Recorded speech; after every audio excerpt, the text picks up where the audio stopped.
Hey everybody, and welcome to, well actually what is the final Survivorman director's commentary. Now I'm still going to do Survivorman Bigfoot and Beyond Survival as far as commentaries go. But this, I believe, unless I've missed one, this is the last of somewhere around 60 episodes of Survivorman. And it's fitting that it ends with the last one that I did. I did do sort of a loose follow-up Survivorman episode, which was where I was sort of playing around with the whole, what if you were lost for simply 24 hours? What's the best thing to do? And I think I did two of those. One with Bill Engvall, and which was fun outside of Las Vegas, and then one on my own somewhere in Oregon. You can look those up on this channel, actually, and see those. Survivorman 24 Hours, I believe is what they were called. So this one is the final of the official Survivorman episodes, packaged and delivered to Discovery Channel and networks around the world, the one that takes place in Mongolia. But before I get there, a quick mention to the fact that, I don't know when you'll see this, but stay tuned, because coming up in January 13th, 14th in Las Vegas, Nevada, I'll be launching the Les Stroud Earth concert with some very special guests, and based off of the album Mother Earth, which I released and have been releasing all throughout this past year, the new alternate mastered version for vinyl. And yeah, lots on the go musically, a ton of stuff. And Wild Harvest is out there now, season 3. And lastly, I just want to give a shout out. I like to give every once in a while, I should have done this more often, but shout out musically. I discovered this album a little while ago. If you are fans of Jethro Tull, pick up their the Jethro Tull album, the string quartets. If you're a fan of also classical music or string quartets, then this is an album to get for sure. Anyway, no reason for that shout out other than I really like that album. All right, let's go to this. Mongolia, 2015. That's when we first attempted to do an episode in Mongolia, and this was to be just me. But it began, well, it never began because of what happened. And what happened was a car crash, which nearly, I suppose you could say, I don't want to be overly dramatic, I suppose you could say it nearly took my life, but, well, it starts with the car crash, so you're going to see what happens here, and if it doesn't give you the details, I'll stop it and tell you. And then what happened was, a year later, after healing up, I went back to Mongolia, but this time I thought, well, let's do this one with my son. The last Survivorman, official Survivorman for the networks ever, would be done with my son. It's a Survivorman and Son episode. So Logan came along, and here we go. Let's get started. The drink of today is just, well, it's morning, so just a smoothie today. No scotch or wine to share with you. All right, let's go. Survivorman, Mongolia, the final official episode of Survivorman, and then after this, we move on to Bigfoot and Beyond Survival. And with any luck at all, you get this network to this channel, this YouTube channel. Remember, everything I've ever done is here on this channel. Go looking for it in the playlists. You get it up to 1 million subs, and you'll get a brand new Survivorman with a special surprise. Here we go.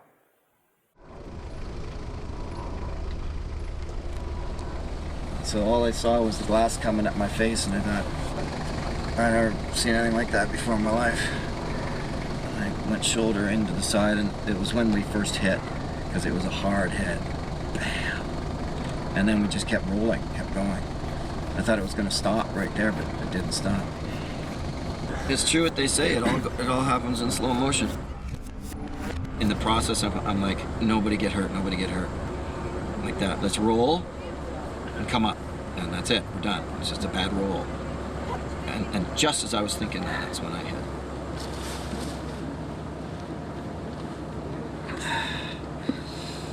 Well, Max, that's the end of this shoot. All right, stop it right there. So we were doing about 50 miles an hour on the grasslands, just on grass, and I don't know what happened. Nobody will never know what happened. But we just instantly turned sideways. And then as we turned sideways, we then went into a double rollover. Boom, boom. And when it happened, I watched the roof crush in front of me, right in front of my eyes while we were upside down. And it's a longer story. It's pretty crazy. When it happened, I said the wrong thing. And you can think about this what you will, but in terms of the energy you put out, I kept saying that. Nobody get hurt. Don't roll. Don't roll. And I think now in my life, I don't repurpose my words, I change my verbiage when I'm in any kind of situation like that. And instead of focusing energy on the thing I don't want to happen, I focus the energy on what I do want to happen. So if I had to do that again, and I was in that position, I'd say, stay upright, stay upright. And there's a slight difference there, and I know you can say, oh, whatever, dude. Words have energy. As Bruce Lee would say, that's why they call it spelling, because they cast spell. And we did the rollover. When we landed, kaboom!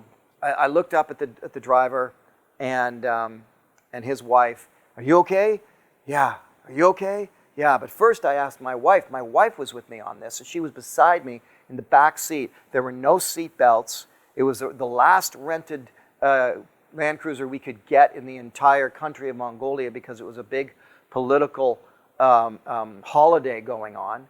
And I asked my wife, and she's, yep, I'm okay. And then all three of them looked at me at the same time and went, are you okay? And I went, I'm not okay. Kaboom. And I went over, and then I came back right up in pain. I was just about out. And as it says right here, I ended up having 3 broken ribs, punctured lung, which was collapsed, both shoulders dislocated, torn chest muscles, and a concussion. And at the time, I didn't know that. I mean, literally, there were moments after this where I was going, I don't know, give me a day or two. I think I'll be all right. Little did I know. This then spawned an entire journey that took 72 hours that included meeting Steven Seagal in the airport and him saying I shouldn't fly because I might have a pneumothorax, which I did, and getting raced to the airport in a guy with a dead goat in the trunk. It was just insane, this whole story that went down. We had no painkillers that night, and we were there 10 hours out in the grasslands. And the helicopters, the air ambulance wouldn't come and get me. Not that there's much of air ambulance in Mongolia, but it wouldn't come and get me because they said, you're too far out. We don't have enough gas for that. So we had to drive, and we drove over the bumpy grasslands 10 hours back with me in this condition.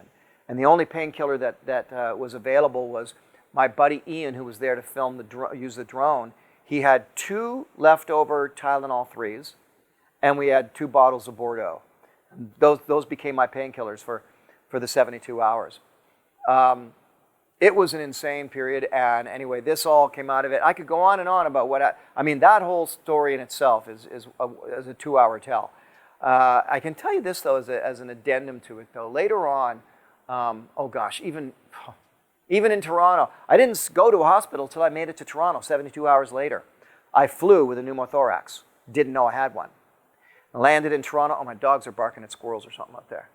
You can't hear that. I can. Later on, we're in the hospital, and I remember the nurse checking me out, and she kept coming back to the one lung that was down, and I saw a flurry and people getting, I don't know what was going on, and basically it was because I had a collapsed lung. I guess I'd had it for 72 hours, didn't know it. And I went, and I remember Caroline saying, if we're going to get you to any hospital, where do they have the most traumas? And it was like, well, Toronto Eastern General. Okay. Because there's gunshot wounds and knife wounds and things going on there. So those people there knew how to deal with a punctured lung and such a case as me really well. And so that was the good place to go. Scary neighborhood, but a good place to go to, good hospital to go to. So thank you, Toronto Eastern General, for looking after me. All right, I should just get into it. Like I said, it's a whole story of this crash. And there is a longer video that's here on this channel if you want to check that out. Let's see where it goes from here.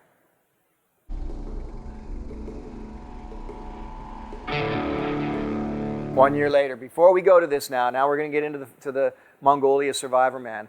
I will say that up ahead of me in the Jeep where Logan was on the first trip, Logan was up ahead, and all of a sudden he had this powerful feeling, and he just said to his driver, with commanding authority, turn around, something's wrong, turn around. They couldn't see anything. They were way ahead of us. We were way behind. And he felt it. He knew that something was wrong. And as they came back, he knew it was me. He said, I knew it was you that was wrecked up in the car accident. Crazy stuff. All right, one more thing. When I was in the roll, and we're going over in the rollover, it's like they say, everything went in slow motion, thing crunching in front of me. After the first roll, I'm here to tell you that I heard a voice so strong say to me, if you don't move, you're going to break your neck. It was like somebody just talking to me right beside me in the seat. If you don't move, you're going to break your neck. So I moved. I listened to that, and I moved, and I shuffled. I put my arm out for my wife, and then I went into the door as we rolled the second time, and that's how I broke all my ribs, because my ribs hit the door handle, the armrest, and that's what broke them all. If I'd not moved, my neck would have gone there. It's not that I knew that and I was saying to myself, dude, move. It was like it was an outside voice. That's all I'm saying. Both Logan and I were in many respects back in the game. Logan after beating cancer, and myself after a near-fatal car crash. I wasn't about to let that beat me. So this time, with my son along for the challenge, I came back to face survival in Mongolia. It would represent for me a chance to pass on life and survival skills to Logan, now 19 years old. But youth, though inspiring and full of unchecked confidence, brings along with it inexperience and stubbornness, especially when it comes to a father and son relationship. You know, survival techniques and methods are pretty much the same all around the world, or at least how you approach them is the same. What changes in the circumstances, time of year, clothing you have, do you have food, are you injured? So if you can master the general techniques of survival, making shelter, making fire, getting food, water, making a signaling device, then you can pretty much save yourself and ultimately survive. Now, if I tell you that it's harder to survive in Arizona than it is in Siberia, or it's more difficult to survive in upstate New York than it is in New Zealand, I'm speaking a truism, because all that changes are the circumstances. Now, Mongolia sounds remote and exotic, like Siberia or the Amazon jungle, and it is. This area here is some of the homeland of Genghis Khan, the greatest military leader of all time. But none of that matters when it comes to how Logan and I will find shelter out here, food or water, and ultimately survive in Stroud, Mongolia. And if you're wondering what's in the backpacks, basically it was all our camera gear. And I wonder, let's see what I say here. I'm always asked, where is the most difficult place to survive? But it's not about geography, it's about conditions. If it's cold, it's difficult. If it's balmy, you have forgiveness time. By this standard, you can perish just outside of New York City or do quite well in the middle of a jungle or Mongolia. Crew has dropped us off, they're gone. I was just wondering, even all the way up to the very last show, I'm reminding the audience, okay, the crew leaves now. Because you could see all those beautiful shots that were part of the intro were taken by, I guess Max Atwood was there. Yeah, it would be Max. He's a great shooter. But I have to remind you, okay, they leave now, and it's just Logan and I. Logan and I are left to traverse these hills. Such a remote and exotic sounding name, Mongolia. Yet here the grass makes for easy travel, and the hills have plenty of traversable ground.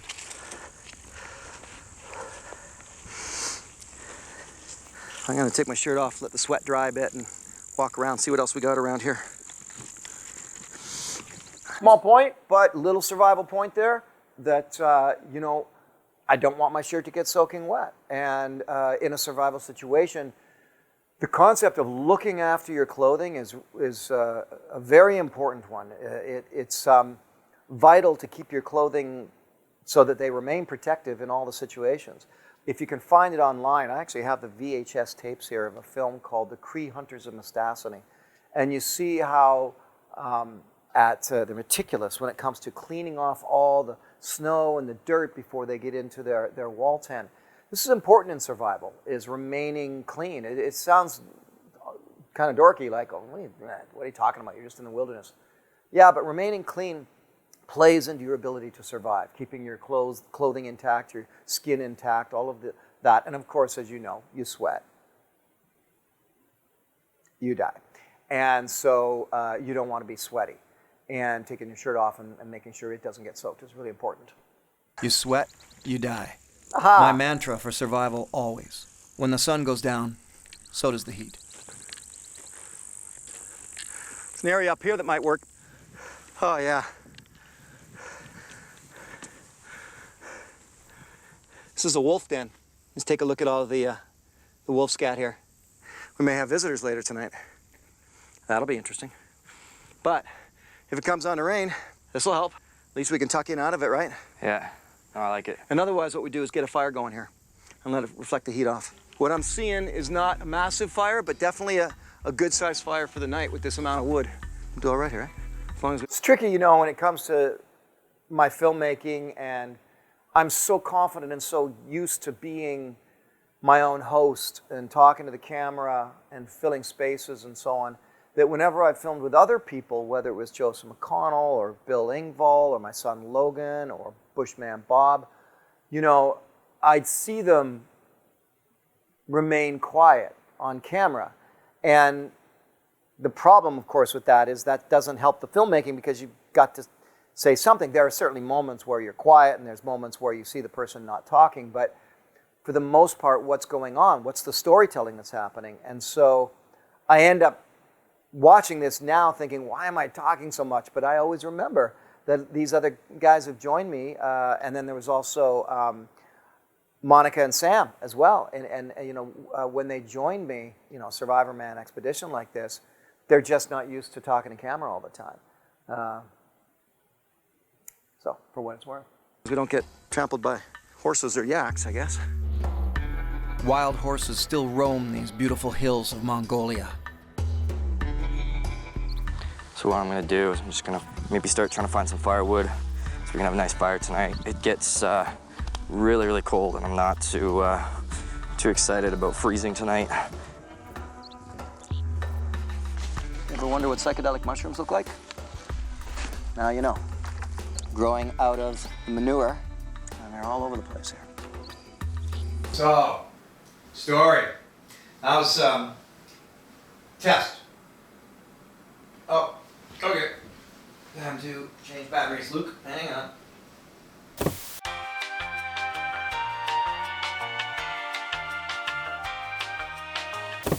Okay, I'm back.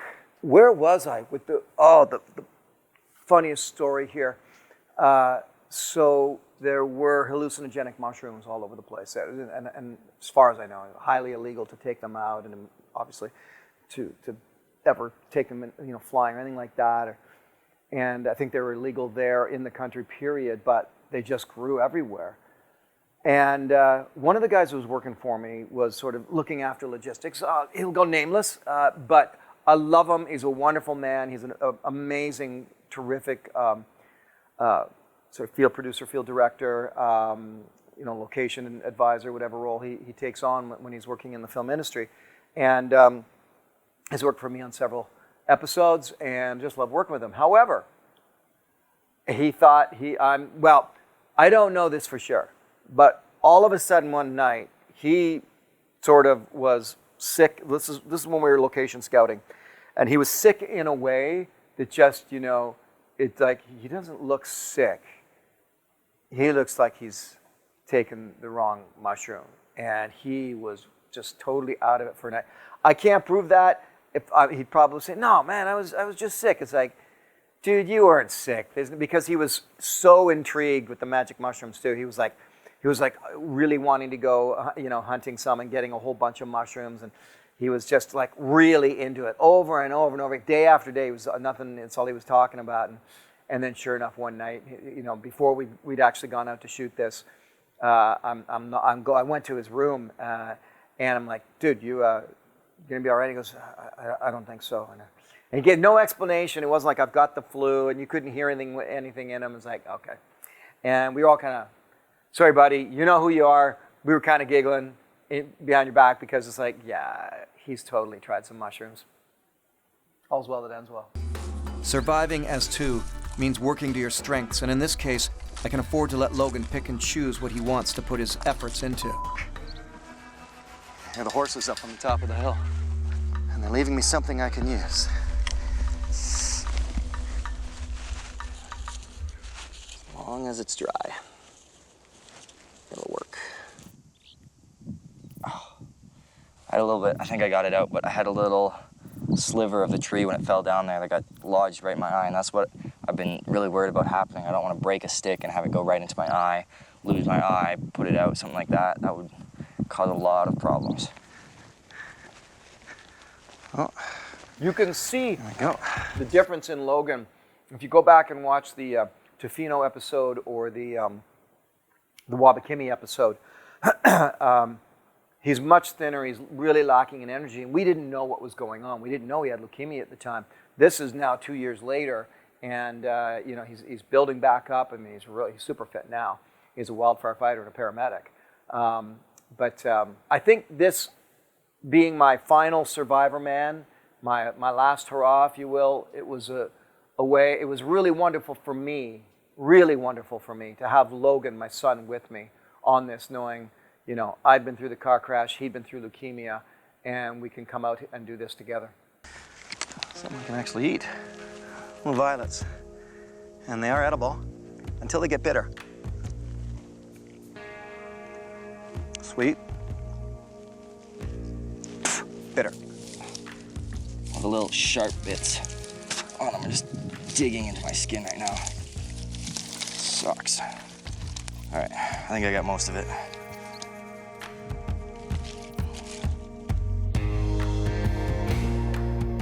Time and again. How much firewood should you gather? Make your pile of firewood, and then go back and make it 5 times bigger than it is, and then you will have enough firewood for the night. Don't do that at your own peril. Time and again, Logan serves as an extra set of eyes, where normally it's just me out here.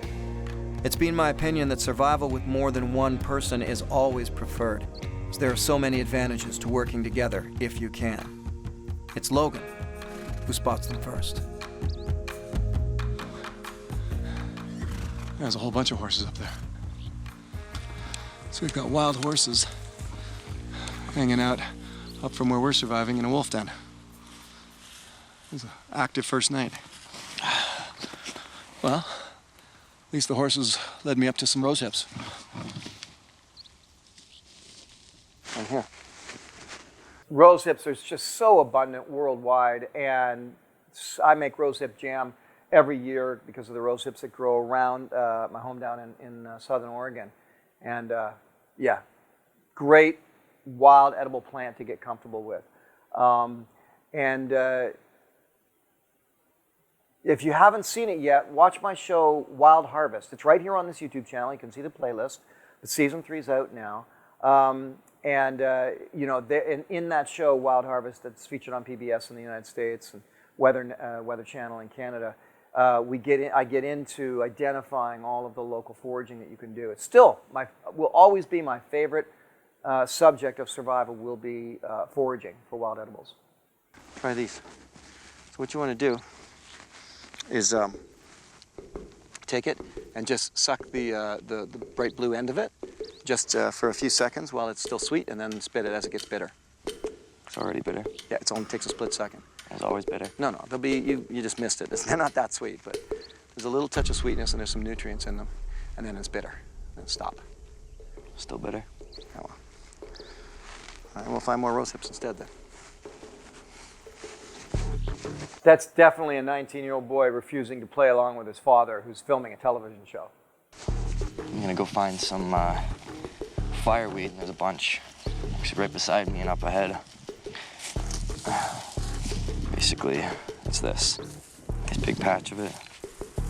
Teaching Logan to recognize characteristics of plants and survival materials rather than names is vital to his understanding of how to survive. And that's key. Whenever I teach about, say, plants or things that you need for survival, it's about the characteristics. Who cares what the name is? You need something that is, you know, maybe seed pod or something that's light and fluffy. Think dried cattail, milkweed, fireweed, and you know, a dozen other plants that fluff up. Dandelions, you know, and well, when they fluff up like that, they're going to be good fire starter. 9 times out of 10, they're going to work. That's a characteristic you're looking for. You don't care what the name is. Because we're in Mongolia, I've got the traditional striker, which is got lots of cool factor going on here. All right, so the little... I think I have that striker. Oh, there it is. Well, you can't see it, but it's up on my wall right now. little pouch contains this little bit of sheep's wool is what they told me it was. The way this works is this has got to catch a spark. And this is what we're going to strike, right, the rock. You hold this really close to the edge. For me, it's always about follow through. Like that. Nice flow and follow through. And then you got to recognize when you've caught a spark. I caught one. So I'm going to put it right in here. That was probably exactly how it happened. It wasn't like I did a whole bunch and then, and then tried to make myself look cool. Because lots of times I do keep trying, and it's not working. So it is what it is, but that one was just super fast. I mean, it was a great little fire starting kit, the traditional kit that people in Mongolia used for, I don't know how many, probably 1,000 years or more. Get it right in here. I'm giving it a bit of air. All the same techniques and methods as any time you're dealing with getting a fire going from a spark.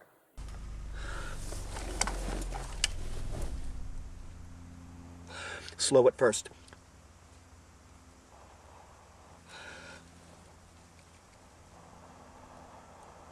Not too loose, making like a furnace in there. Knowing how to use traditional methods of fire starting only makes our modern versions that much easier. This is gonna work. Breathe to the side. There we go. And then get your stuff on it real quick. You gotta get these twigs going. If they don't catch, you're in trouble. You gotta be. Really what I was doing there was trying to teach you, the viewer, but it was great to have Logan there because I could just be telling him, and while I'm telling him, you're learning at the same time. So on these flames, you look away for a second and you lose the flame.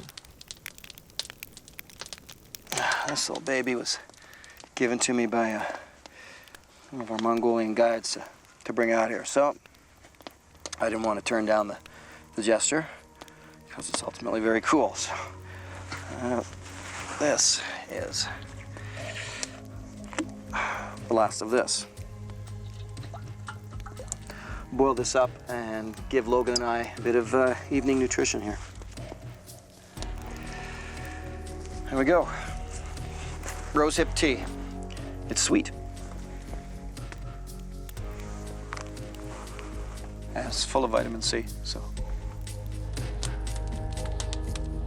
As we lay on the cold ground in our traditional Mongolian coats, the heat reflects off the wall of rock, keeping the cold night temperatures at bay.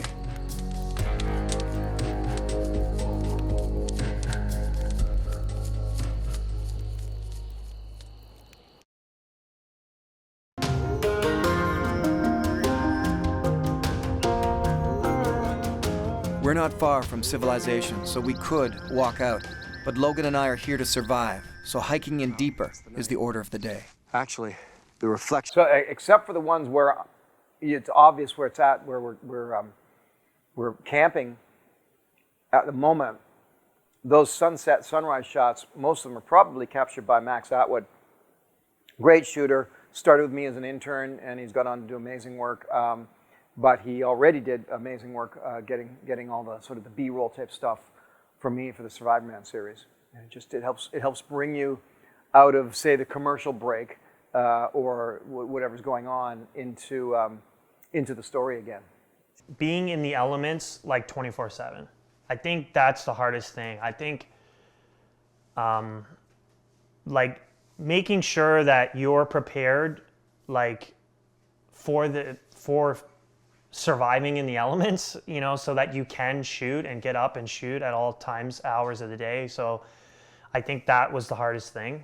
And having to film, like, I think on other shoots, like, if you have a bad weather day, like, I've been on other, so I've shot a lot of other shows since Survivorman. If we have a bad weather day, we just don't shoot. You know, but on Survivorman, it was like, well, we have 7 days to shoot. I have 7 days to shoot all this stuff. It doesn't really matter if it's like 60-mile-an-hour winds for 3 days in a row. I have to go out there and try to get footage. If it's pouring rain all day long, I have to like gear up the cameras and film in that weather all day long. I mean, I think that was the hardest thing about those shoots. It's a grind, you know. You know, you have to get up before sun, you have to stay up for the stars, and then you have to charge all your batteries and do all this stuff in a tent at night. So I think just surviving the elements of those of the shoots definitely was the hardest thing for me. Of the heat off that big rock was incredible.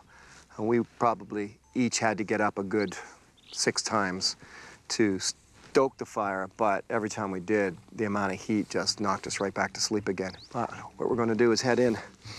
It's onwards and upwards, and in this case, definitely upwards.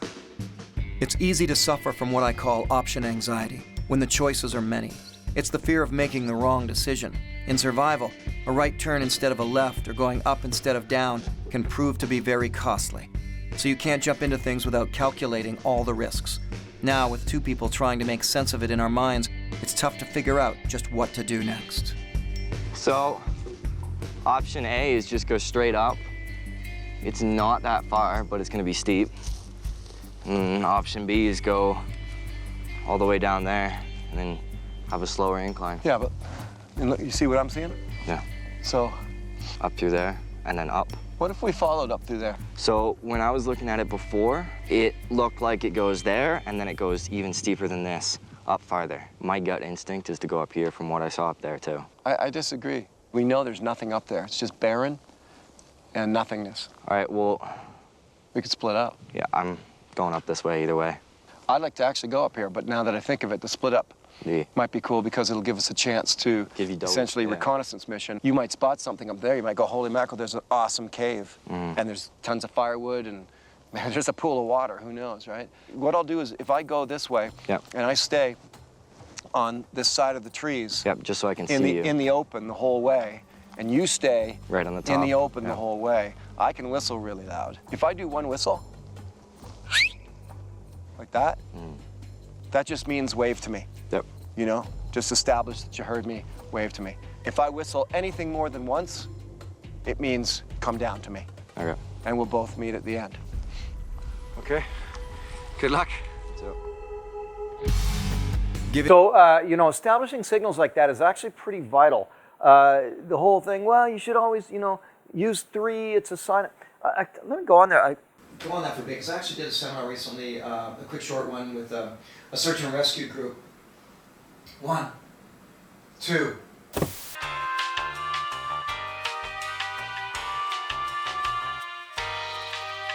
All right, where were we?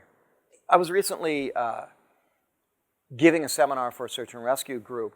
Because of books, really, we fall prey to cliches a lot of the time. And I think, you know, we're always looking for the acronym, and, you know, the acronyms, honestly, they've never worked for me. Like, the acronym to remember is STOP. S stands for, T stands for, I never, ever remember any of those. And so I also learned that the whole thing about, you know, the power of 3, I think if you're in a situation where you can make 3 sounds repetitively, that could maybe work. But in most situations, just any sound works, you know? And trying to distinguish between, well, did he do that 3 times or did he do it 4 times? I can't tell. You know, was it 3 times or just 1? I can't tell. There was an echo. It's just tricky in survival situations to become so nuanced when you're trying to be rescued. And I say, don't do it. In the second pilot that I ever did, which you can see on this channel, I make 3 signal fires on the lake. And it was awful, brutal, terrible. I would never do that again. I would never advise to put 3 signal fires in a triangle on a lake as your method of signaling rescue. It's silly. They're looking for you. And all the bush pilots in the north know anyway, if there's any kind of disturbance going on down there, they see anything, they're going to land and check it out. You know, especially in the remote north, and they don't know why somebody's there when they fly that area. So just 1 fire is what I learned. I froze my fingers trying to light 3 fires, and all the gathering I had to do and the work I had to do. It was ridiculous. 1 big fire, 1 big rescue fire, come and get me. End of story. So here, that's why I said, you know, any other kind of whistling that I do, that means come to me right away. Something's up. And because we're communicating I went as nuanced as to say one short whistle means just give me a wave. I think we'll find out later that the sound was never going to carry that far anyway, even though I can whistle really quite loud. Just a lesson on signaling in survival situations. Don't get caught up in the nuances of the number three, or using acronyms to try to remember how to do something. There are other more experiential ways to get through a survival situation. Giving Logan a chance to call the shots will give him confidence, but I can only allow it to go so far. If he runs into trouble now, he's on his own. All right, so we split up now. I would never have suggested this myself. Not in a million years. To split up from Logan, but since it was his suggestion, I'm gonna go with it. It does make me very nervous to separate from him, but he's not a kid anymore. And it does make sense to see what each of us can find. Yeah, don't think for a second that I was not nervous about this. This was, well, in my way of thinking in a survival situation, kind of stupid to split up. You just don't. But one of the beauties of this, being there with Logan, is that Logan's going to want to do things a certain way. He doesn't have my survival experience, so it's good to kind of go with what he wants to do, because then that just shows another part of what can happen within a story of survival. But it still made me very uneasy. We are very, very lucky that it's a cloudy day. I mean, I hope it doesn't come on to rain, but the clouds are really good for us having to do a trek like this. Going along, as I'm going, I see these little guys. I believe it's some type of cacti. As I'm going, I'm gonna keep picking them up and bring it back for my dad. So, this is a mountain climber's trick, is to, with every step, allow your knee to lock, lock, lock, lock. And that's supposed to be easier on the legs for going uphill. I've been trying it for a couple of years now, and as far as I'm concerned, it works. So I'm definitely doing it here. This is all uphill. Yeah, that was a trick that a mountain climber did teach me. When you're doing this walk, you take a step and you fully straighten and lock your leg. The next one, fully straighten and lock, and you're locking your knee with every step. And I have discovered it to save me energy over the long haul. And if I'm starting to get tired, I will start doing that right away, and I can last. So, by the looks of things, Logan's going to come face to face with some wild horses. They're right on his path. I'm gonna lose eye contact with my dad in a minute for the next little while. So hopefully he stops and waits.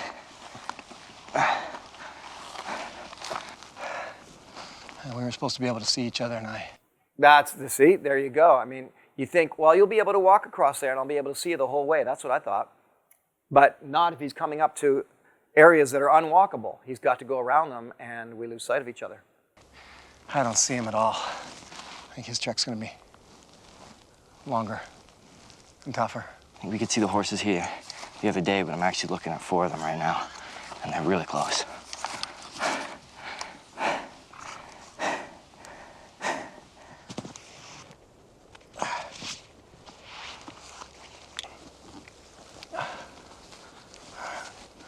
All right. Whew. Huh. Looks to me like Logan's actually with the horse. That would not be good. Because some wild stallion wouldn't allow Logan to come up the hill. I don't know if they're aggressive here or not. Shoot. I hope he's okay. I gotta get up there. Damn. And I still got the steepest incline to do yet. Stallions can be tough, and I don't see them.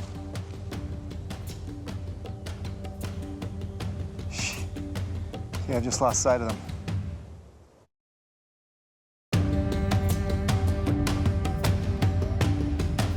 of all the wild animals you figure you got to deal with,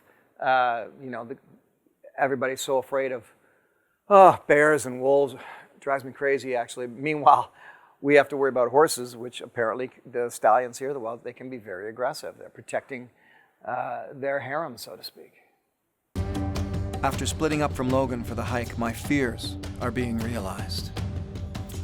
Okay, I just heard a horse whinnying like crazy on these wild stallions. Well, then I heard some talking. Logan's up there.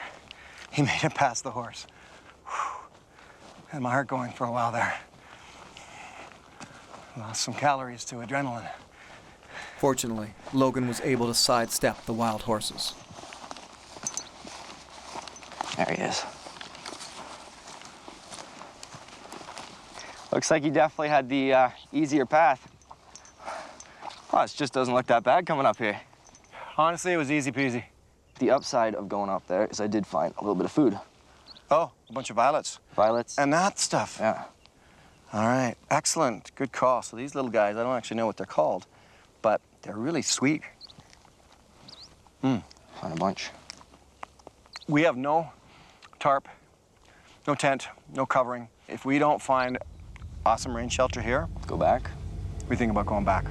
Going back in a survival situation is a calculated risk. Going forward into the unknown is a fool's game. Salvation could indeed be just up and around the corner, which is why I believe in always doing scouting missions. But turning back means assurities, reduced stress, reduced fears, and ultimately, safety.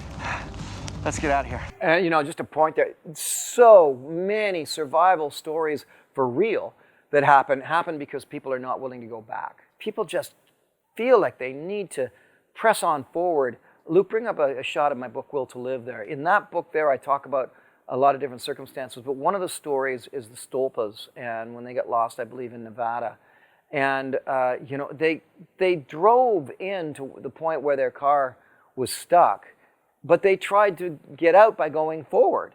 Now, granted, it was 50 miles back, and it would have been brutal, but they would have known where they were going. Over and over again, people push forward when they should stop and just go back to where you came from. If you know you can do it, and a lot of times that is the case, you know the trail. In some cases, it is a trail or a road. And that's why I wanted to put this into Logan's mind. It's like, hey, we'll try and make a go of it up here, but if we're exposed out here, way worse to be out here and exposed than to take a few hours and hike back where we had protection amongst the trees with the sort of rock area. This side of the mountain range is taking the brunt of the wind and now the rain. How quickly this changed. We were sitting on the top of the hill, munching on some of these little plants, and within 30 seconds, it's like, we gotta head out of here. Unfortunately, it's such a huge hassle sometimes to retrace your steps and go back. It feels like you've failed or something like that, but that's not the case. Often, it is the safest, best thing to do. Too many people have died because they will not retrace their steps and go backwards. They think if they push on forward, circumstances will just get better. And they don't, they get worse. See, that guy knows what he's talking about. So I want to get us back to where we were. It'll be a few hours getting back for sure, but at least. Sorry, I know I've made that joke before, but it's the last one, so here we go. This time, we're going downhill. Harder on the knees, easier on the cardio. The storm has made the decision for us, so after many hours of uphill hiking, we need to beat a retreat back to where we know we can stay out of the rain. It's disappointing because we don't know what lay further ahead. Perhaps even better shelter. Perhaps nothing.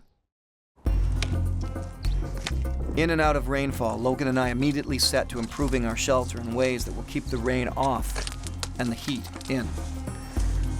I completely forgot that we did that. We ended up going all the way back to the original shelter. But that's what you do. Like I said, you beat a retreat, man. You can't beat nature. And it's not a battle anyway. It never will be. It's about going with the flows of nature and paying attention and understanding everything that's going on around you.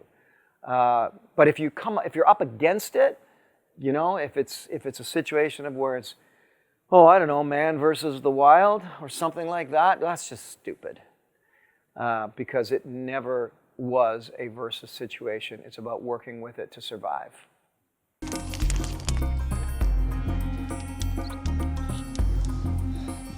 I was coming up here to get a piece of firewood, and I rounded the corner. Saw this guy. See, he's positioning himself for a strike when he closes himself up like that. Didn't they say there was no spiders or snakes here? It looks like a snake to me. Not supposed to be any poisonous snakes, but Yeah, maybe it's not poisonous at all. Who knows what it is? But you want to take a chance on it? not really. It is indeed poisonous. This is the Mongolian Haley's viper. In a situation like this, just assume it's poisonous, unless you know for sure, and that's probably safest. Unfortunately, you know, the other thing is it could be food. Oh, I just realized we keep calling it poisonous. Okay. Apologies to all of you who know better. No, the snake is not poisonous. It's venomous. Boy, that has been, it took me years to get that out of my system because I grew up, that's what I was taught, right? Oh, it's poisonous snake. No. Poison is something you ingest, and if you are injected with something, like the situation with the snake, it's venom. So it's a venomous snake, not a poisonous snake. Now, in some situations, there are creatures that are both venomous and poisonous. But we could actually eat this snake, and we would be fine, so long as it doesn't bite us. And we don't want to eat the poison glands either. Want to let him go or you want to eat him? I'll let him go. He's too small. All right. Logan says let him go, don't eat him. I don't know. I'm getting hungry. You know, most of the times, I think I'll just interrupt myself there. That was probably the wrong decision. We should have just ate it. We absolutely should have just eaten that snake. But I can say, it's too small. But I think we were feeling all sensitive about it because it was, it was a beautiful snake. But we should have eaten it. it's good to move. Sometimes you're just burning calories. I think that's kind of what we did today, was we just burned off a lot of calories. We could have spent all that energy making this new shelter much better instead of taking off. But we did find a bunch of wild edibles, and we know what's further afield. So Logan's had a good idea. Let's make this shelter not much better. And stay here. Here comes the rain. Don't take chances in a real survival situation. Don't allow yourself to get cold, become overheated, to sweat, become exhausted, get injured, or get wet. Obey these rules of engagement, and you will live to survive another day. Another 3 hours gone, we're still waiting out the rain. Well, Logan and I are trapped by the rain. It's not pouring down by any stretch, but it's enough that everything's getting pretty wet.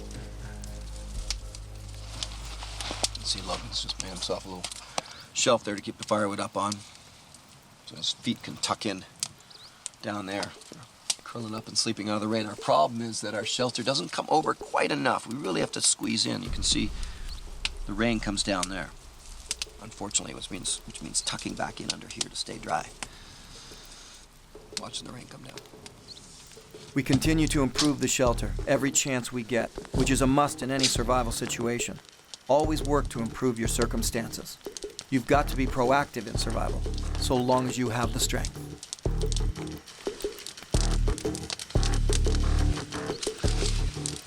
This is actually an idea that I've stolen from my time in Sri Lanka. They were making houses there out of, well, the walls were made out of dung. So why not try the same thing? The dung is dense enough to keep the water out. Brilliant. All right, so the plan is to get some food. So we got a big field, lots of grasshoppers. So we're gonna catch some of those and fry them up and eat them. Gotcha. That was a total surprise too. You know, there's certain things I will say that survival methods, they do transfer around the globe, but that doesn't mean you know which plants you can eat or which insects you can eat. But there's just some that end up being like, okay, well, grasshoppers, you know, kind of pretty much, I don't know if they are, and they would be potentially poisonous, not venomous. So I don't know if any of them are poisonous to eat, but every grasshopper I've ever been taught or seen was edible. So taking a skill set I learned once in Arizona of eating up grasshoppers and applying it to Mongolia, the other side of the planet, works for survival.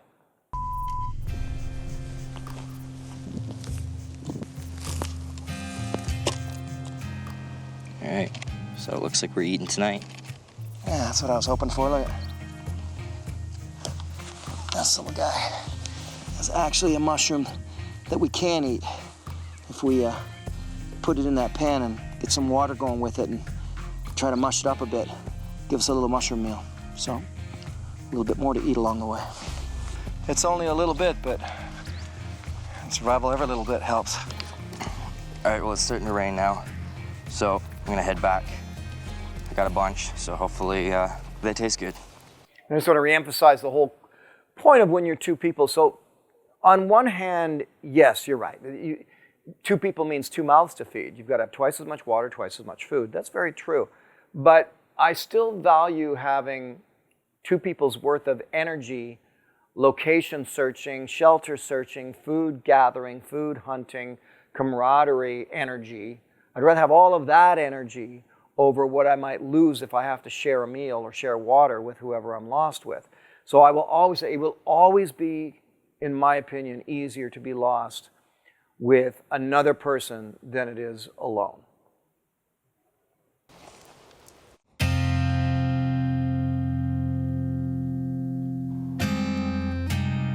Trapped by intermittent rain, Logan and I make do in our protective little rock shelter. What I want to do is get our rose hip stew going, just heat it all up, and then clear the rock, because it's going to be pretty hot underneath there, and we'll roast these guys up. Pop their heads off first. Eek. Get these guts out.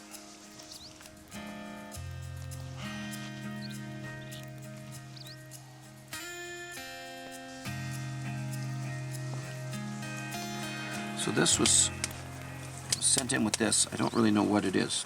Oh. But it's some sort of traditional Mongolian food. It's like eating wood. I think we're supposed to rehydrate this with water. Probably, yeah. Oh no, that's what it is. I see it. It's like it's probably hardened mare's milk cheese something or other. You taste it? Tastes like. Well, you know what? cheese. Keep it with you and gnaw on it every once in a while because the bitterness of it will take your appetite away, which is a good thing in this situation. It's an interesting concept, but of when you're in a survival situation, your appetite.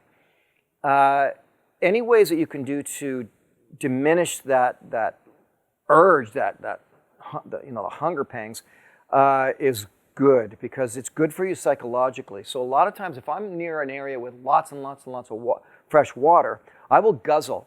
I've told this story before. I will guzzle every half hour as much as I can, and what it does is it tricks me into feeling that I'm full. My stomach is distended from all the water. Sure, it's depleting, certain necessary salts out of my system. That's true. But you just can't have it perfect in a survival situation. One thing, it's all about doing the best you can in every situation. And I'm stumbling with the words on this because there's always a negative in there. And so you're going with the best case scenario. And sure, you're depleting salts and minerals out of your body when you're drinking lots of water, but then you have the added good psychology of not feeling like you're starving. And so with this one little tiny piece of survival food, which was like eating wood, you'll get a psychological boost out of gnawing on it every once in a while. Oh. I guess the moral of that story is that you're trying to work on your own psychology all the time while you're there. Are you of a good mind and spirit and energy? And if you are of a good mind, spirit, and energy, then your will to live is strong. And that can overcome just about anything. versus if you're destitute and depressed and lonely and bored and perhaps even suicidal, and you don't have hardly any food and water, you're in a very dangerous situation. So you want to keep your mental faculties just always brimming with like positive energy in a survival situation. And I won't go there too much because I'm sure at some point, we'll see what will come of it. I'm hoping to maybe do a film, but I was part of a rescue mission for Harry Burley up down in Oregon. 18 days, 70-year-old, no food, very little water. But his will to live was unmatchable. It was just powerful and positive and filled with love. And that's what got this 70-year-old man through 18 days in rugged territory with some snow at night without food and water or shelter. Whereas on another situation, on another mission, someone that we were looking for was an ex-Army vet, was very strong, was also old, but succumbed to the elements within 4 days, perhaps even sooner than that. So your mind has everything to do with how well you're going to survive.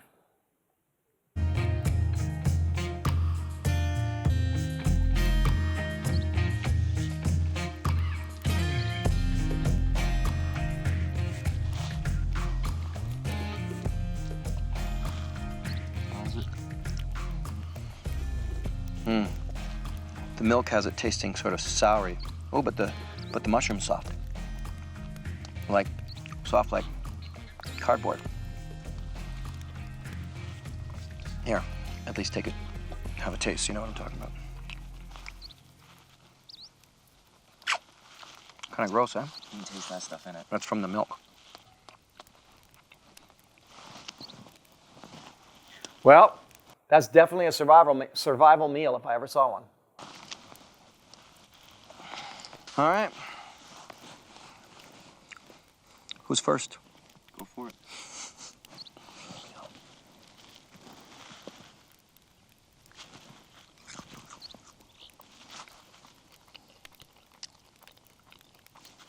Tastes like grasshopper. Yeah, go for it.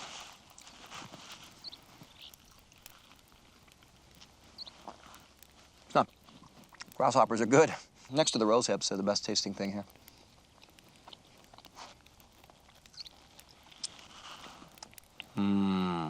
Grasshoppers.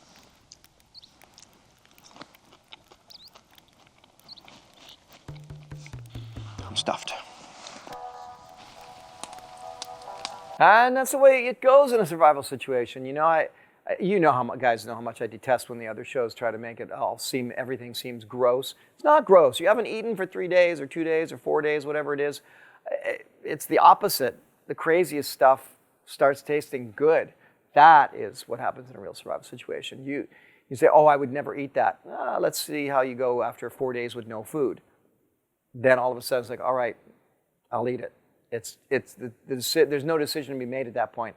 Very quickly you turn from having plate fright, as we used to call it, to I want some of those.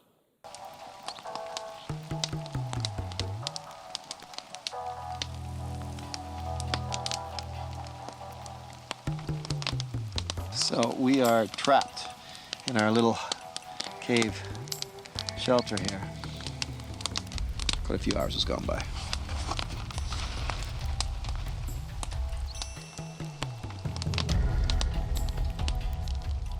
Oh, rain finally stopped in the middle of the night. And Logan and I just get up constantly to keep the fire going. You pretty much have to get up every 20, 25 minutes to feed the fire. So the sleep is a very broken sleep. We'll see how tomorrow goes.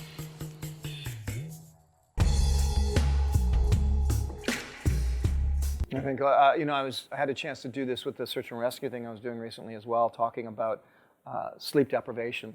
And I have mentioned this before in these director's commentaries. It's everything. The lack of sleep will bring you down quicker than just about anything else, quicker than an injury. Why? When you don't get any sleep, I mean, it's used as a form of punishment, not letting somebody sleep. You become psychotic and you make terrible decisions. So getting sleep, even if, that's why a lot of people who have to survive end up sleeping in the middle of the day. It's the only time they feel safe. It's 2 in the afternoon, it's warm, the sun is out, they fall asleep just when everybody's looking for them, because that's when they felt safe enough to get some sleep, and their body just demanded it of them. And in fact, in many ways, I actually kind of promote that and say, if you are lost, like, take that time, 11 a.m. when the sun's finally warming your body, and try to get a couple of hours sleep, because you didn't sleep all night. You need that sleep if you're going to survive. It's vital. It rained for most of the night, but there's always pros and cons, blessing and curses. And this is absolutely one of the blessings. We now have a whole new load of fresh water to drink. Oh. So I'll save half of this for Logan when he crawls out of that shelter. And this isn't the only water that I was able to collect. This is actually a traditional Mongolian method of getting water for tea, is they take the dew off of the grass and the leaves, and they shake it into a rag like this. There's so much grass here, I'm just going to be able to keep doing this. But in this case, it's not so much the dew as it is rainwater. I want to do it right now because the sun's just jumped up above the clouds, and it's going to dry all this grass out. So I'm going to get busy doing that and go wring this out into the pan. We'll get quite a few guzzles of water this morning. Something we badly need it.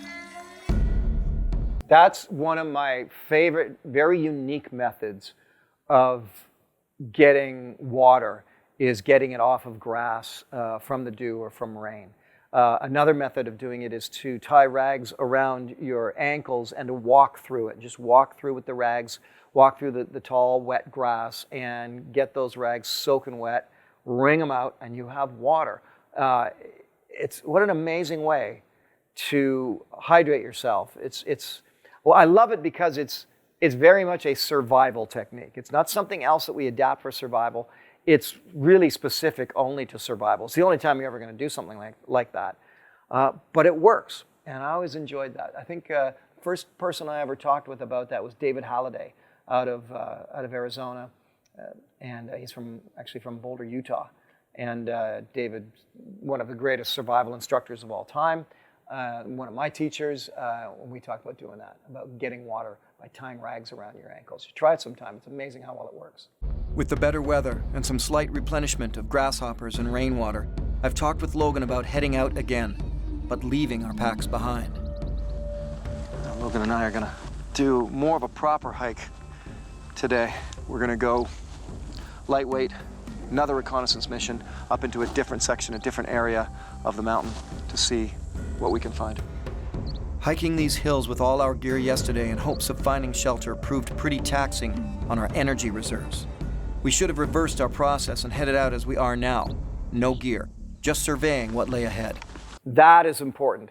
These reconnaissance missions, when you are stuck in a survival situation, matter a lot. It's amazing what else you can find, but we took the chance and we said, no, we're just going to move on with all of our packs. And we were chased back by the weather with our tails between our legs right back to our original shelter.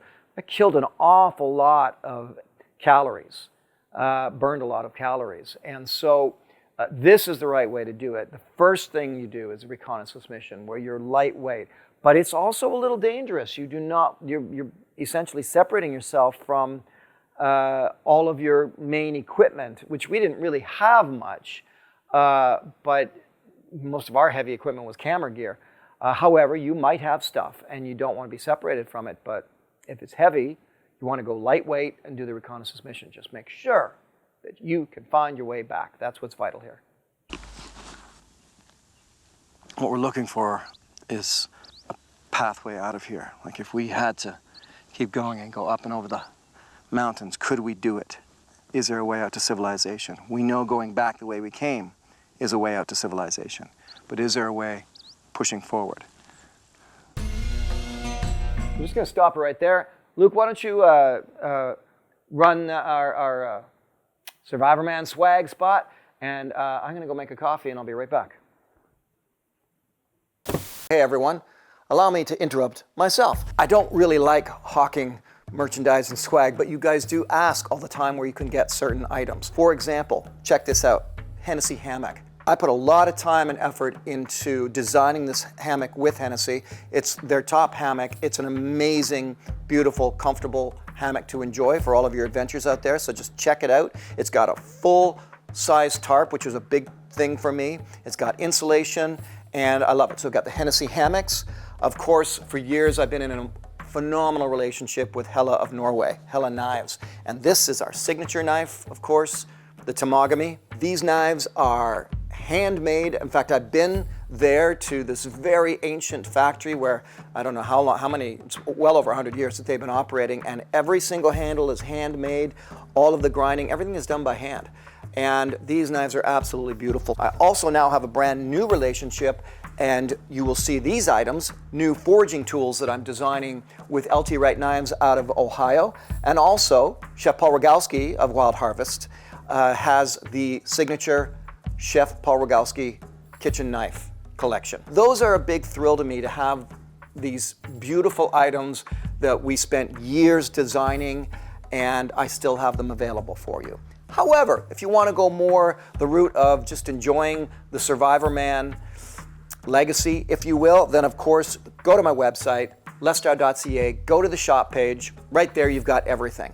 All the swag, all the merch, such as my manual on survival. This is if you want to get into survival. This book is meant to be a way to walk you through step by step, because I deal a lot more with concepts than I do with specifics, because that's really important. Once you understand the concepts of fire by friction, for example, you can do it depending on where you are, because I can't give you the advice on how to do it here in Canada and hope that it's also going to work down in the jungle. Things are different. So I've always been very proud of this book, Survive. So that is my survival manual. Also, if you weren't aware, I've got the book Will to Live. I wrote this book well, it's kind of for a lot of fun. I took my 10 favorite survival stories, such as Chris McCandless Into the Wild or the Robertson family and the life raft, and I basically dissect them with this book. I tear apart the story, I go through everything, and I even give them a little bit of a grade on how I thought they did. So I really enjoyed writing this book. It's a real easy read, it's a fast read, but I think there's a lot of insight there for you into all of these different examples of people who have either survived or perished. Speaking of books, so honored, so thrilled, so proud that Wild Outside, my first children's book, has won the Yellow Cedar Award, Best Nonfiction Children's Book in Canada for ages 7 to 14. I tell stories from Survivorman, lessons learned during those expeditions and adventures, and there are even activities they can do in the out of doors. So there you go.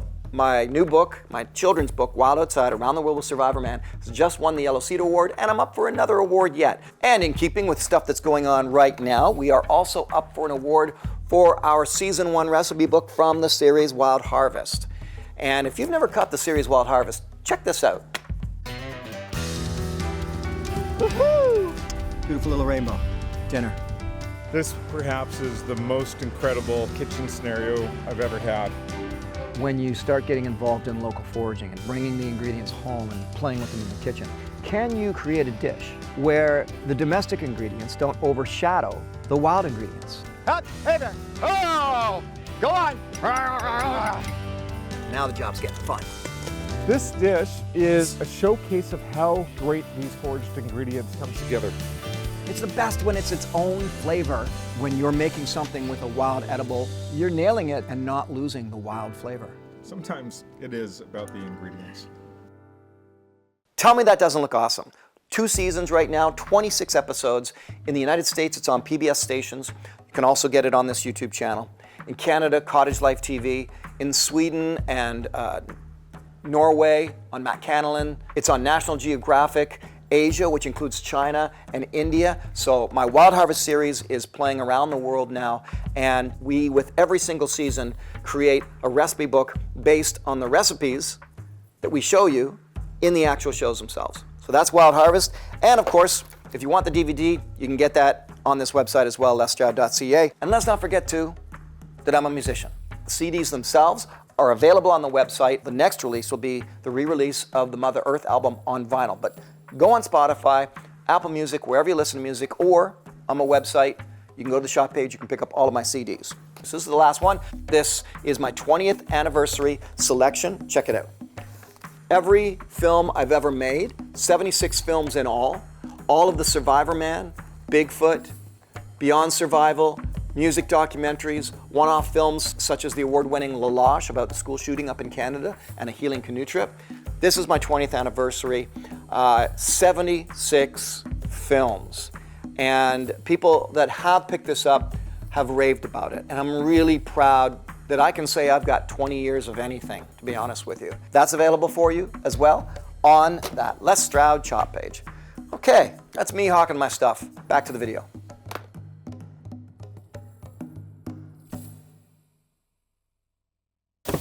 All right. That's not going to focus there. Here, try this one. Da, da, da. That has my, this is actually chaga and dandelion. And I just harvested some chaga. Actually, I harvested it for the Wild Harvest series, and I still have lots of it. And so I put that in a pot, and I grind it up almost like a coffee grind, and then I let it boil for a long time. And it's delicious. And I added some dandelion in there as well, roasted ground dandelion. And then my Pink Floyd mug is, well, it's just coffee. Trying to quit coffee, trying to stay off it. But the other day, I was on, where was I? I was actually up at the cabin way up in Temagami, Ontario. And yeah, 12:30 comes along, no coffee. And I'm just like, I gotta sleep. It's just that coffee withdrawal, man. Boom, it hits you. Hits me usually right around noon.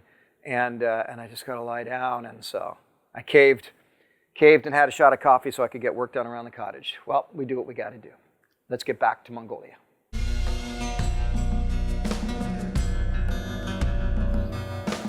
Mongolia, the homeland of Genghis Khan, and a proving ground for Logan and I to try survival together as a team. You got two choices. You can go back down a bit and cut along like we did yesterday, or you can go up and take your chances this way. Oh, I see what you're saying. Instead of going down and up the saddle, go straight up. Like, I might just hop up to the top there. See if it goes super far? Yeah, it's only 50 feet, 100 feet from here. Well, it's farther than that.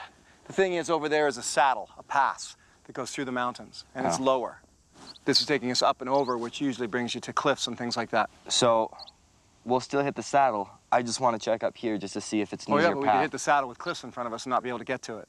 No, that's why I'm just checking to see what's up there. Yeah. All right, well, you want me to wait here and you're going to call to me, or what do you want to do? Well, sure, whatever you want. Yeah, I'm just going to go up, have a look, see if it's absolutely terrible or see if it's an easy path. See, as a 19-year-old, he's still got teenage energy.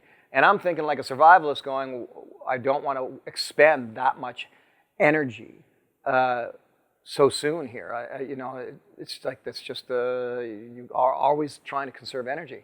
But he says he wants to do it. And you know, I suppose in the end, you know, that is the advantage of, again, of being multiple people, is someone just might happen to have the energy to do something extra that you don't have the energy for. And that extra might be what saves your life. You know what that's called? That's called youth. I'm coming up behind you. Wait for me up there. And now comes the real challenge. Father and son, both stubborn, both wanting control. Might be right. It looks pretty steep. I'm going to keep going. Why do you want to keep going if it looks pretty steep? At least get a higher vantage point, see what's there. You're going to get a higher vantage point to look at a cliff that's 1,000 feet down that you can't get down. There was a saddle over there, just like yesterday. Easy walk up and over. That's how this works. You're looking at the spectacular scenery thinking, oh, it's a tough climb for me as a dude, and you're going to be stuck in the middle of nowhere. You can't get down. And the fact of the matter is, if we're trying to get over to go to the other side to get out of here and to get to civilization, you take the saddle, you take the passes. That's why they're called passes. All right, head back down. I'll meet you there in 5 minutes. No, I don't want to split up today. All right. I'll come up to where you are. Let me see what you're looking at. Never overexert yourself. It's my rule of survival. But Logan is making his own rules now. Which way are you thinking of going? Top of the ridge, see what happens. Super steep, come back. It just gets higher and higher and higher. You're climbing a mountain, whereas the pass will go right there and drop over. Okay, so go down the pass then. Why do you want to climb a mountain with no calories in you? So I'll go to the top, see if there's an easy path down. If there's not, I'll come back down. There's a pass over there, right? So it's like a smooth little saddle, up, over, and you're in the next valley. You're like avoiding the pass and going over the mountain, Okay. which doesn't make any sense at all. So wait for me here. I'll go to the top, come back down. We'll go through the pass. Okay.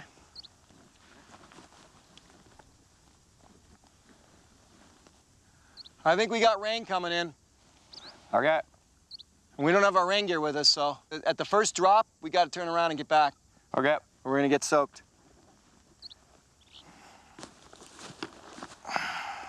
Old man's getting slow on me. So when Logan, sorry, personal story, when Logan was younger, that we'd say, oh, we'll have a push-up competition or a chin-up competition or something like that. And of course, I would beat him. But after a while, at one point, I said to him, and I believe this to be the case for all fathers and children, it's like once they're north of 16 years old, notwithstanding that Logan went through leukemia and that, but all the time I was like, dude, you should be smoking me. You should be able to smoke me at everything physically. I'm like a whatever I was, I'm 50 years old, I'm 55, I'm 60, I'm 48, whatever I am, you should be smoking me at these things. That's the way I think it should be with parents and kids. I think kids should automatically take over that physical edge somewhere around the age of 16, at the very least 18. And Logan would argue back, well, you've had 50 years to build muscles, it's not fair. Maybe he's got a point, I don't know. I don't know. I love the competition factor. I always love the competition factor. Definitely, and I see that the competitive gene is definitely there in both Logan and Raylan, my daughter. I probably should have just said no and let experience, win the day. But if he wants to be stubborn about it, great, go for it. But it's a stupid thing in survival. You've got to monitor your calories. You've got to expend the fewest amount of calories possible in a survival situation unless you really have to. Logan's climbing the mountain. I'll sit here and conserve calories. Yo. Yeah, So it just goes downhill, not too steep. but can you see civilization? No.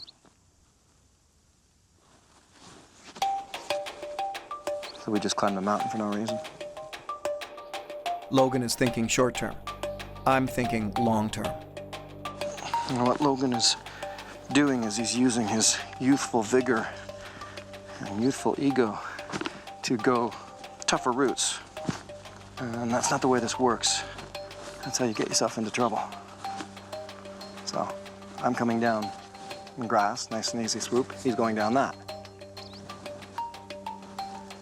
What I also don't like about this is we just split up unceremoniously. So I'm not even sure where he's coming down. And he's not really sure where I'm going either. Stupid and dangerous. Still though, what's great here, if I do say so myself, what I like about this anyway, is that when I would be filming a Survivorman episode, I wanted you to always get the realism of what's possible, of what could happen. So it was important to me to allow whatever's going to be will be. And in this situation, it was, sure, I could have played the heavy card, like, no, we're doing it this way, I need to do it this way for filming or something like that, or I don't know, whatever. But this is what, the thing is, this is what could actually happen in a real survival scenario. Two people, and then they're disagreeing about what to do. That can actually happen. And so it was kind of fun to let it all go, even though every time we separated, it made me very nervous. Because when it really hits the fan, I'd know what to do to get through the night, and I wasn't that confident that Logan would, even though he's my son. So that's really something that I really enjoyed about this. Just saying, this is going down, let's just see how this goes. Because that's what it would be like for any normal person.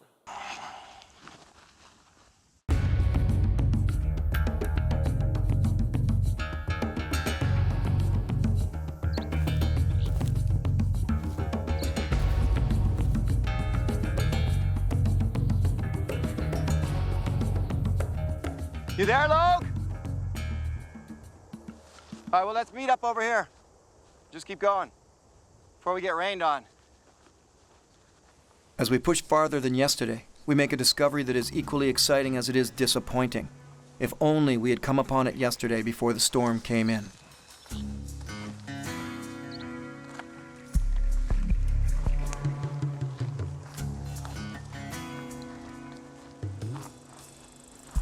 It's an incredible cave. All right, we've got time. Let's go down like 60 seconds here and just see. A cave only 600 yards past the point we turned around the day before. Completely protected and dry. It would have saved us a lot of spent energy.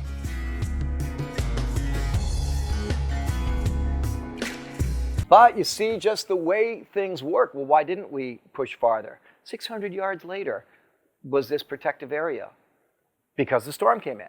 It came in cold and hard and fast, and we had all our gear with us, and so it was a struggle. So we, as I said before, put our tails between our legs and we hightailed it right back to our shelter because that's what we knew. You can't know that there's going to be something 600 yards later. And if you are convinced there is and you push hard, that's when you get into trouble because that's when there is nothing there. So it was just a matter of survival circumstances. It's too bad we didn't keep going yesterday. See what happens when weather messes with you. We missed out on this. Oh, this would have saved us a lot of hassle. We wouldn't have had to have built anything because we would have been completely out of the rain. Heck, we could even stand up.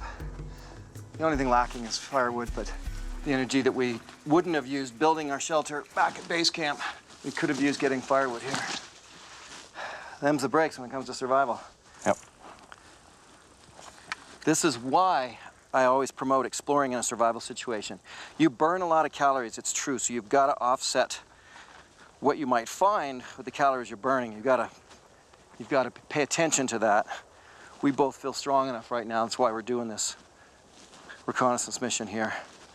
And it's why we did it yesterday. We just got cut short by some bad weather. Otherwise, we were going to walk up this. We would have seen that cave. And I guarantee we would have stayed here because we would not have wanted to go back after finding this cave, eh? Which means we would have been ready to go over the top today rather than doing the long hike it's taken us to get in here. It's always a process of decisions. Good ones, bad ones, and ones you just can't control. But you gotta make them anyway.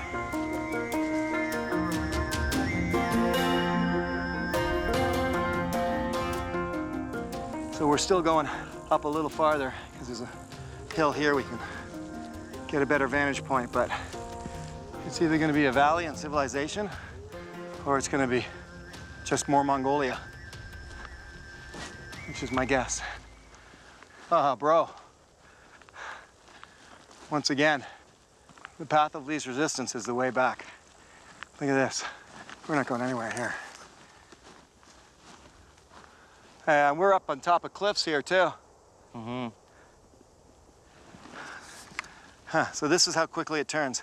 I want to say too, you know, once bitten, twice shy, the concept of being up at the top of cliffs, to this day, I have a little bit of PTSD from the Norway Survivorman and going down there and getting, you know, held up at cliffs that were frozen with ice and I just, you know, these impasses and I was, you know, with hypothermia and I was struggling through all of that. I realized that I can hear it in my voice. There's PTSD in my voice. But I say, there's some cliffs here too, eh?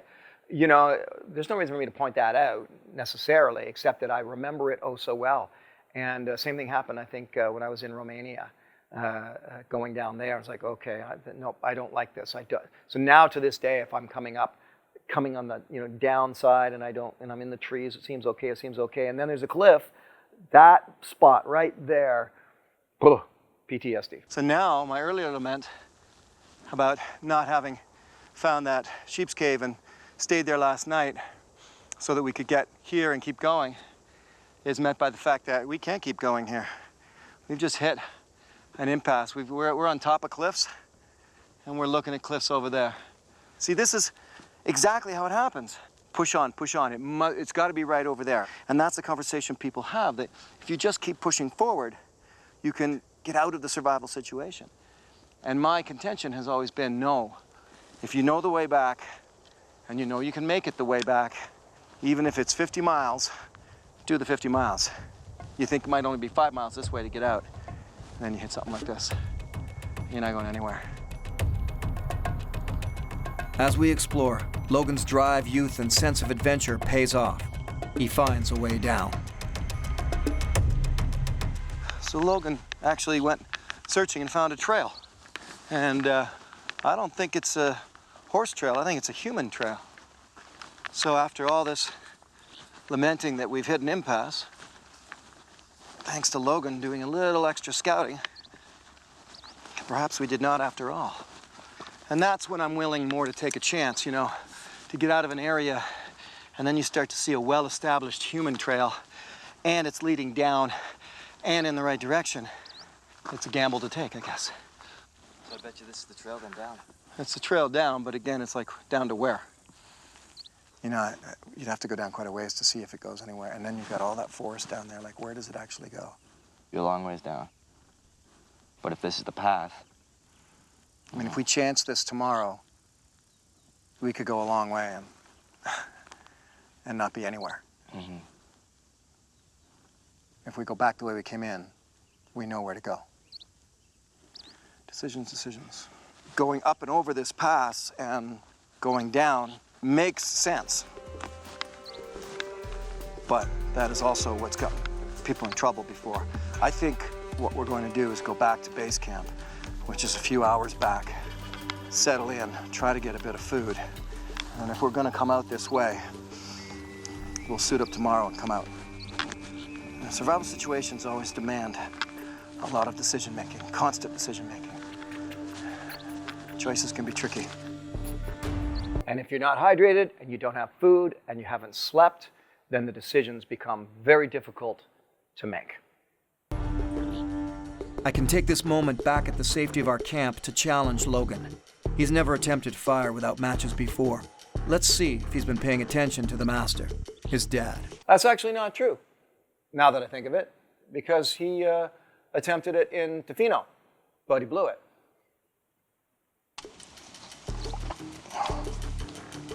What are you gonna try and do? So I was just gonna use the striker and try to strike up some of the grass. Okay. I'm already frustrated that he won't take my advice on using the horse dung, and I'm doubtful the brittle weeds he's chosen are the right thickness. But he's going by my initial teaching of watching for characteristics and is making his own judgment call. I haven't seen any smoke. I don't think you got anything.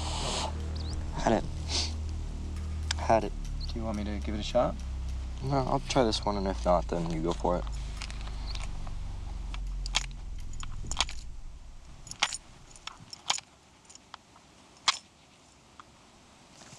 But in survival, you live and die by your judgment calls. There's no room for ego, his or mine. And he's proving me wrong.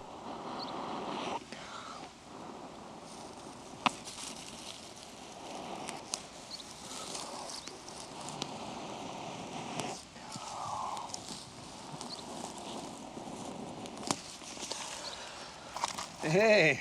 And believe it or not, that one little act will give him muscle memory confidence for the rest of his life. And the first time you get a fire going because you've been striking a spark is an amazing feeling. And try it again also, first time you get it going with a fire bow, rubbing two sticks together. It's something that I push out a lot is that, you know, when I first was learning how to do the fire bow, and I first got it, and I got it by walking out in the forest and gathering and making it, I realized, okay, from here on in for the rest of my life, I know how to get a fire going without matches. And because I spent so much time in the wilderness, that matters to me. And it was the confidence, the boost is incredible. And so Logan doesn't do this today, but he has done it. And he'll remember how to do it if he ever needs it again. And he's in the wilderness all the time. So, ironically, fighting wildfires. Right on. This is what you got to have ready too. Lots of sticks. Nice. So that worked? Mm-hmm. Your method with the grass worked?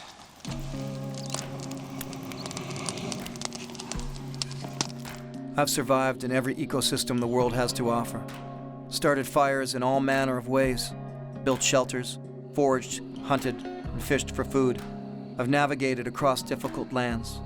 Built signaling devices and treated injuries, all in the name of wilderness survival. All with the motivation and the agenda of connecting people, of connecting myself to nature. I'm just going to interrupt there and say it wasn't Ian Auger who was flying the drone. It was Peter Estevez, a fantastic shooter, great producer, who had come with me on several episodes. Just want to make that clarification. It's now my son and my daughter's time to do the same. For without connecting to the land, to nature, without protecting and caring for our natural world, there is no survival.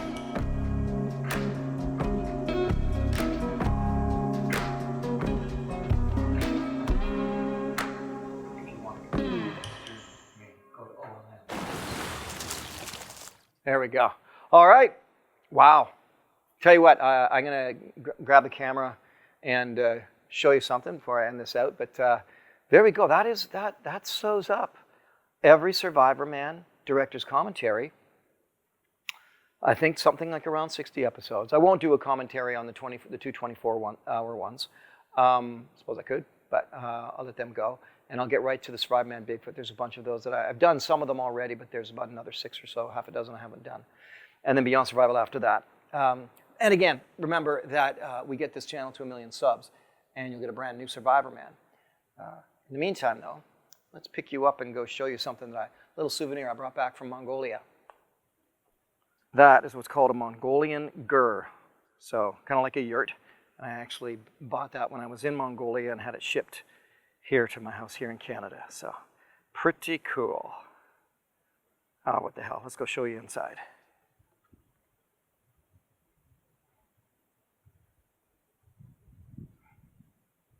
So that is my beautiful Mongolian gur. And I had it shipped here from Mongolia. And it actually sat for like 5 years. And then finally one day I put it all together. And there she sits. Just love it. What do you think? Pretty good little girl? Good girl.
Shit.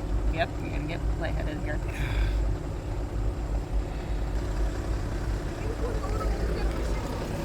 Ah!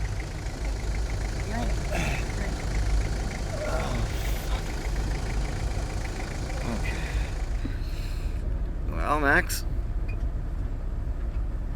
that's the end of this shoot. I hate filming you like this, you know? Just film. I'm only doing it because you asked. I know you. You're a good man. I never seen anything like that before in my life. So all I saw was the glass coming at my face, and I thought, my shoulder or my head? It was when we first hit, because it was a hard hit. Bam. And then we just kept rolling, kept going. I thought it was going to stop right there, but it didn't stop. I hope I don't have a broken rib. It's hard to breathe. It's true what they say. It all happens in slow motion. In the process, I'm like, nobody get hurt, nobody get hurt, Yeah, yeah. nobody get hurt, nobody get hurt. Like that. That's all I can think of. Nobody get hurt. Let's roll and come up. And that's it. We're done. It's just a bad roll. And just as I was thinking that, that's when I hit.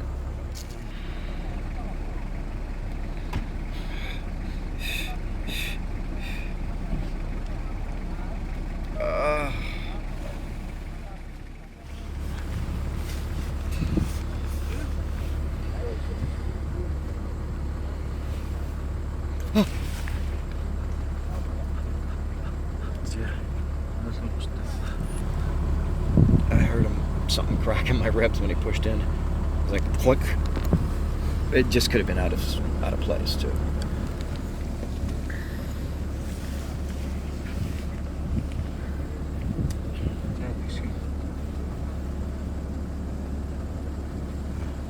Clavicle's good. Ribbed it. Could be just bruised.